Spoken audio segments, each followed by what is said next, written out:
Hello everyone, my name is Krzysztof Pulkiewicz. It's good to be here with you today.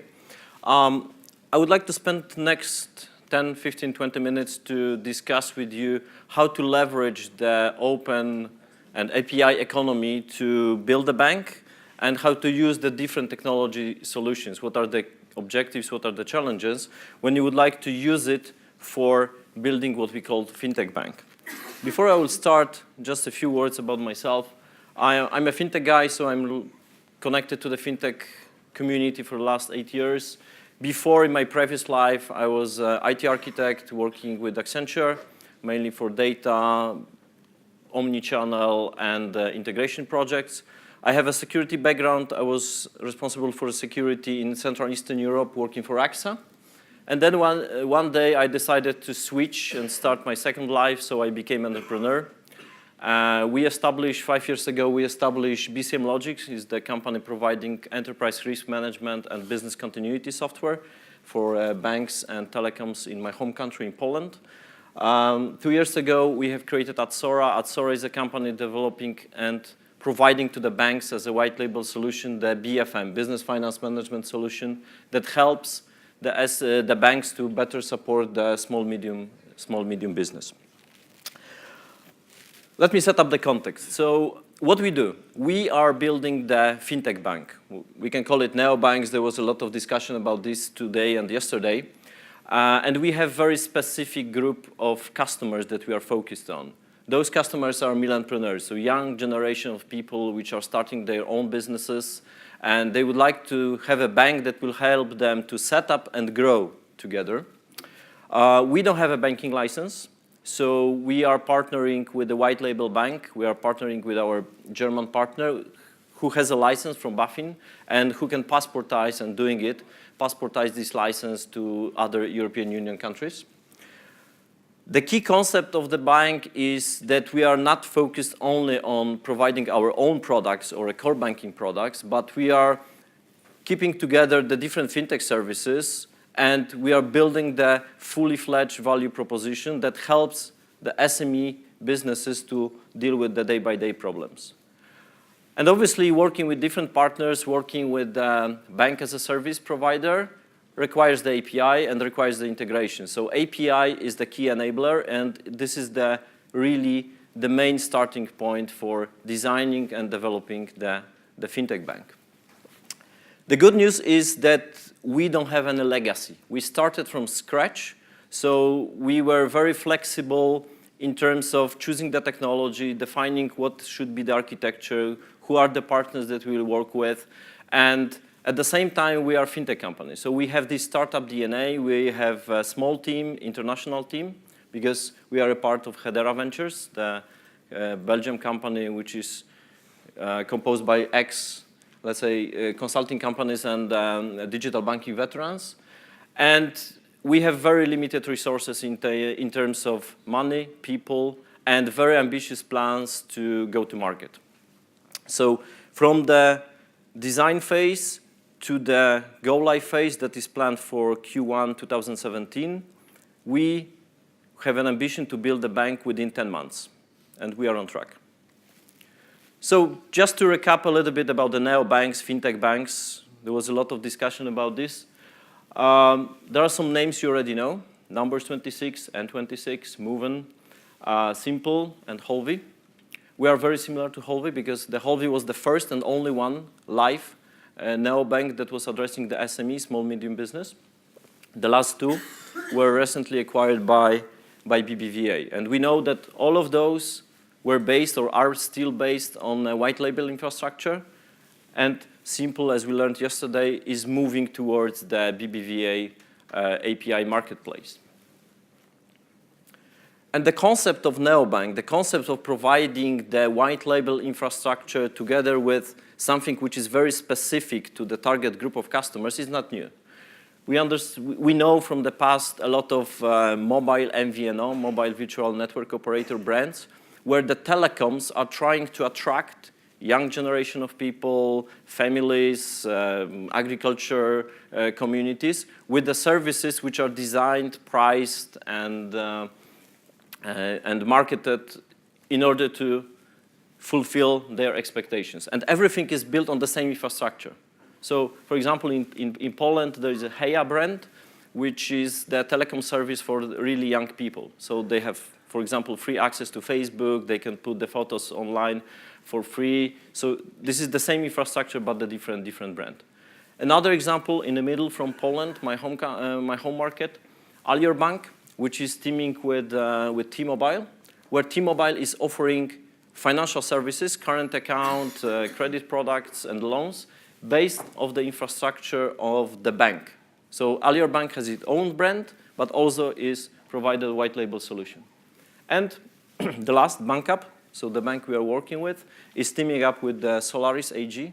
Solaris Bank, it's a fully fledged bank established recently in Germany with a full banking license from BaFin, German financial authority. So why and what are the key objectives? What are the key assumptions we took when started to build the bank in 10 months using the API? First of all, the target group. So we decided we are not building the bank for all SMEs. We are building the bank which is focused on the younger generation, the people which are technology savvy, the people which are more ambitious in terms of growing their business. They have a much higher risk appetite, and they expect that the bank will be always online and they don't have to go to the branch. They don't want to go to the branch. They would rather prefer to go to the dentist than taking the documents and going to the branch. So this is the main assumption. So it's a branchless. This is mobile first. This is web. And we are using some additional channels like artificial intelligence bot, and we are integrating with a lot of business apps already used by those people. So basically, to summarize the mission, we are automating the banking service into the tools they're already using.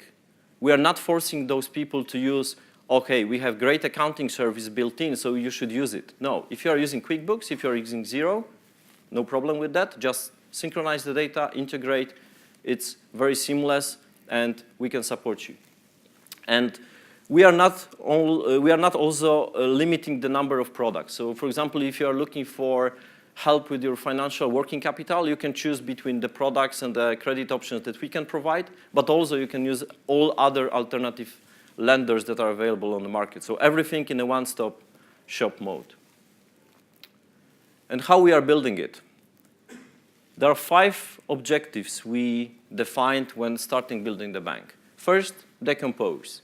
So we look at the value proposition. We're trying to be in the shoes of our customer to understand what kind of problems they have, what kind of services they are using now, and what are the pain points in terms of doing banking separately from, for example, doing CRM, doing invoicing, doing bookkeeping, planning their business, and managing the team and the cost, for example.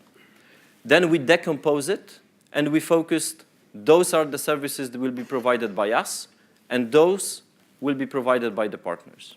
Second, integration. So the first component we developed, the first component we set up was the integration bus. We didn't start it with the CRM. We didn't start it with the front end. We didn't start it with the mobile app.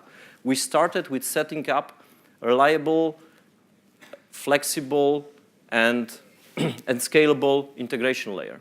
I will show you some graphs in the next couple of slides. Agnostic and open API. We are working on different markets, and our plan is to extend. Our plan is to start in Belgium, Netherlands, and Poland. But in 2017, we are going to other markets as well. Not all the partners are available on those markets. Some partners are very local.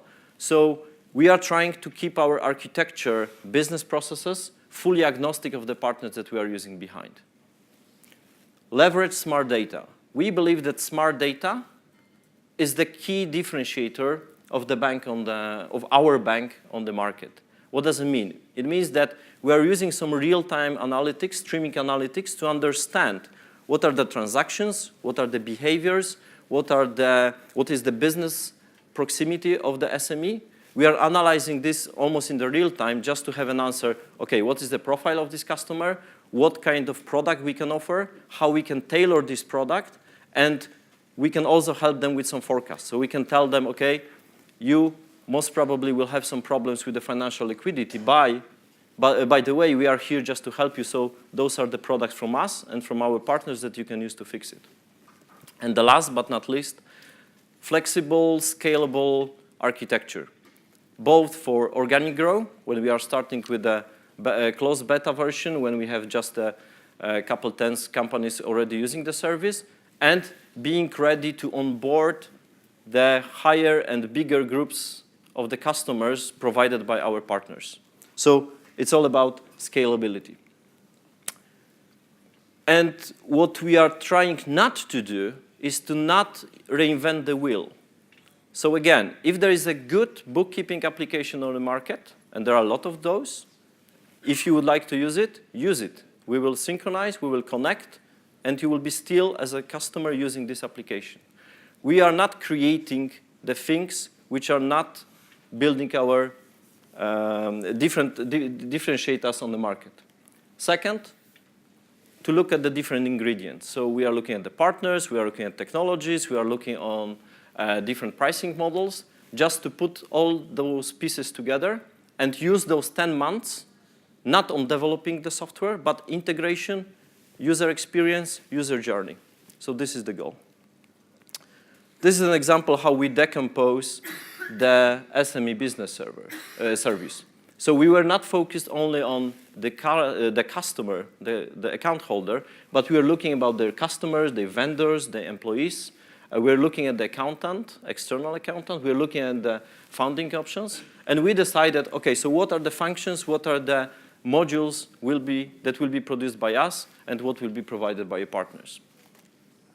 And this is the high-level, really high-level architecture, where those blocks which are marked with this blue, light blue background, those are the components we are developing. So as you can see, we are focused on omnichannel, web, mobile, some bots.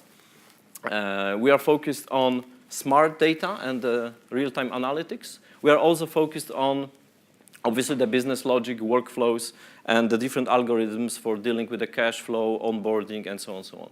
What we are not doing, we are not developing the services. We are not developing the CRM layer. We are using existing software for that. And obviously, we are not touching the core business architecture, the core system. The components from the technical point of view, yes, we have 2 enterprise service buses. We have the one which connects our front-end, different apps, web, mobile apps, together with the apps that can be provided by other developers from the community.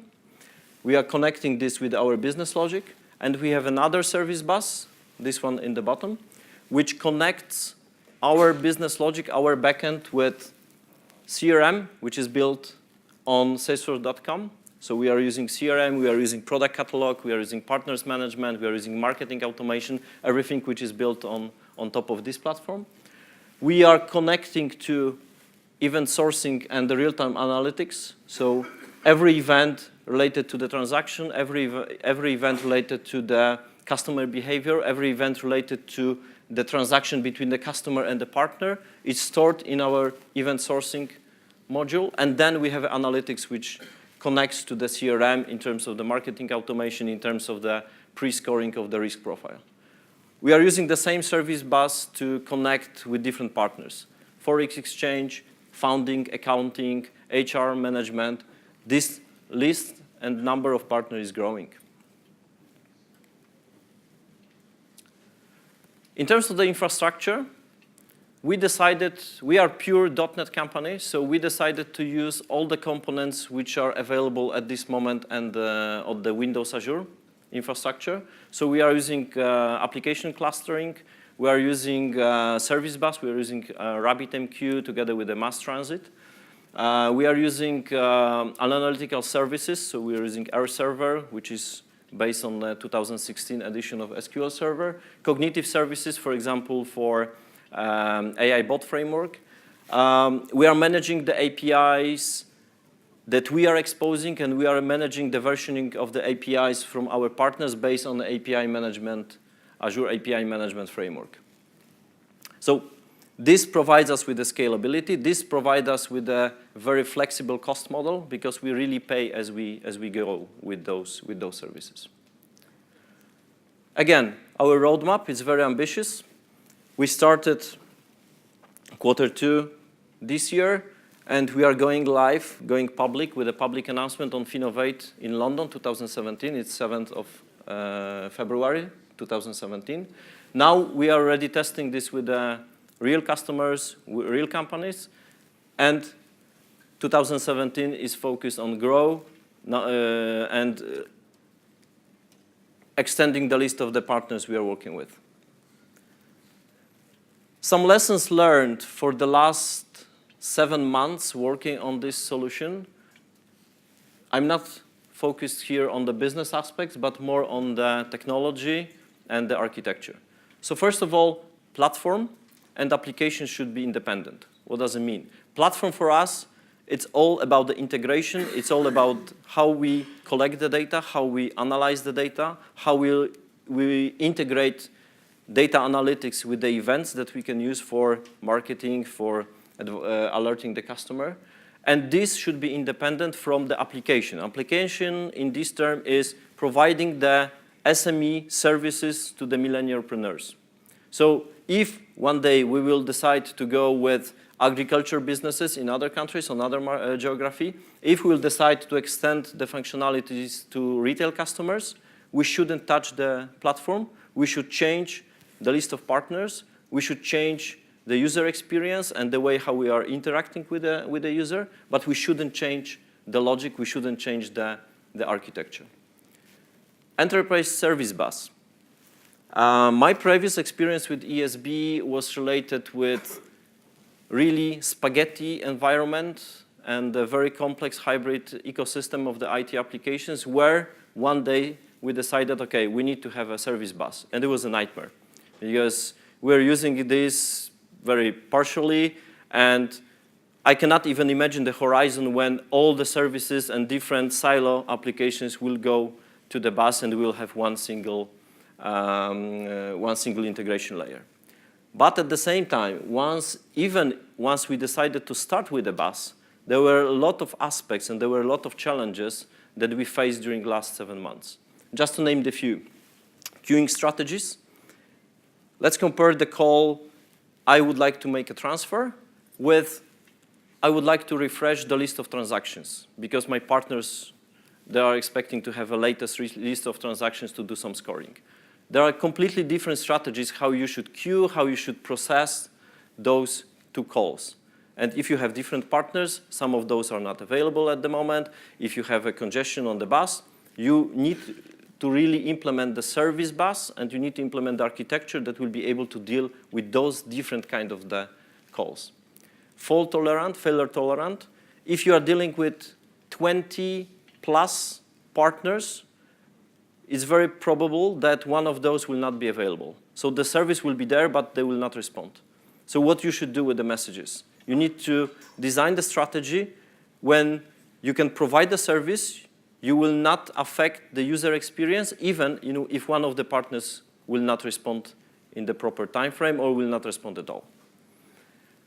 Different timing requirements. We have some partners where actually we need to call them immediately after the transaction has been requested in the front end. And we have some partners where we can queue the application process, we can do some analytics, and then we can forward. So again, you need to be ready with different time frames. You need to be ready with different strategies when you are designing the architecture. Scalability, one simple example that most of you most probably knows. If we have a first in, first out strategy, it affects scalability. And you need to design it freely from the pure engineering point of view to understand how you will be able to deal with a lot of calls, how you will be able to scale with 1,000 and hundreds of thousands customers in the future. Another big challenge is most of the partners that we are talking with, most of the partners that we already integrated are fintech companies. So they are releasing the new version of API every quarter, even every month. And we have 20 plus partners. They are changing their APIs very often, and it's not possible to have one release plan. We cannot call them saying, okay, but we have a release, let's say, in November, so maybe you can wait with this new version. So we need to be ready to manage different versions of APIs, to version those APIs in a very independent way. Master data management. The good example is all the partners expect that the email address of the customer will be always up to date. And we have one customer which is just updating this on our front end. And we need to propagate to different partners. We need to understand what kind of the workflows, what kind of the actions this email address change will trigger in those systems, and how we should present it to the customer. And the most important decision is what will be the single point of truth, where you will manage the master data, and how you will use the integration layer, how you will use the service bus to propagate and to synchronize the different repositories, different partners with that. Last but not least, SLA, service level agreement. There are a lot of SLAs if you are designing the bank. You have an SLA with your core banking provider. You have an SLA between the customer and your front end. You have an SLA between the customer and the partner. And you have an internal SLA between you and your partner. And without knowing those different SLAs and the most restrictions conditions for that, you will not be able to design the architecture. So what we have started with, we just designed the SLA. We are working the worst case scenario mode just to understand how the architecture should be built in order to fulfill those different requirements. And because we are dealing on different markets, we are dealing with the different partners, one fits all will not work. So for example, KYC and KYB process. On some markets, we can do video ID verification, so we can just authenticate the user who's sitting in front of the computer just to say, okay, this is the person who's authorized to represent the company and open the account. In some other countries, we cannot do this.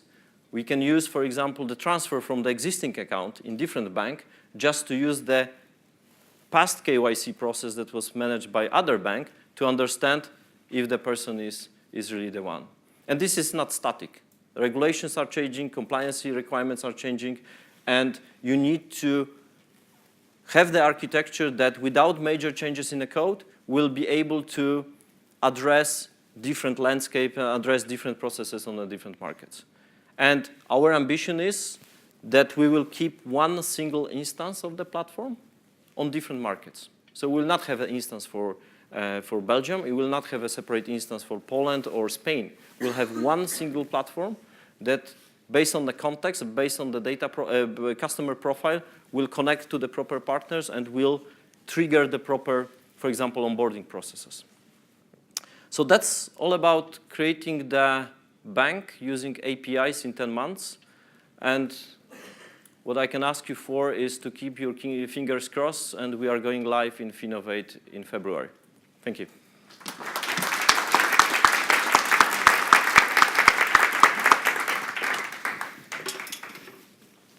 Okay, do we have any questions? Yep. Just too fast. Okay, so I actually have two questions. How many people are you, and what's their profile? Okay. And the second one is, what do you mean by start? Is that first line of code or business specifications or ideas, setting up the team? You mean the so start that was Yeah, you said one. you started, quarter one. Yeah. Okay. Thanks. So answering the is okay?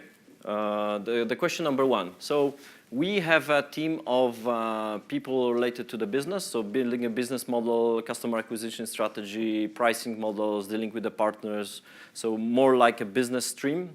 And those are our colleagues in Belgium, so we have a team of 4 people there. Technical team, which is based in Poland, it's 12 to 14 people, depends how we are calculating this, but definitely less than 16 people at this moment.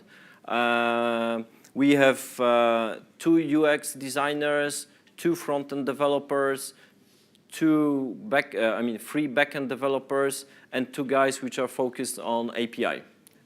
Building the API that we are exposing and trying to understand how we can consume the APIs from the partners. In addition to this, we have a legal person, which is helping with the compliance and all the different terms and conditions, for example. And we have one community builder, so the person who's working on the marketing and the market context. One or two depends on the country we are starting with. So 2 people in Belgium, 1 person in Poland, and one person in Netherlands. So in total, we are less than 30 people. Question number 2. Start. Sorry. Obviously, we didn't start with me sitting in front of the laptop and trying to figure out how to build a team, because we already had the software house. So what we did at the day 1, we said, okay, so what is the target group of the customers we would like to address? We didn't start with any piece of code, so we started with the first line of code, but the team was there. We had the software delivery lifecycle process already in place, so all those technical tools we were using before, so continuous integration environment, good understanding of the cloud environment, and so on, and really good technology architect, the guy we just hired for this project. But the first line of code was made at the day 1. Interesting. So. It's interesting that you say that so you mark day 1 as being when you did that business model design around who are our customers that we're going to address, which is, again, something that we've been talking about a bit today, as far as that's the real starting point, you know? So for whether you're within a bank already or... So we started in parallel with 2 streams. The first stream, whatever the target group, we were fully sure that integration will be the key requirement. So we started with the service bus and building the services around it. Then, in a parallel, the business team was working on what is the pricing model, what are the services we should offer at the first, and so on. Working with the banking service provider, and then those 2 streams met each other, and then we started to choose those partners, those functionalities, this user experience, and this value proposition from the omnichannel. Okay, great. Thanks again, Krzysztof.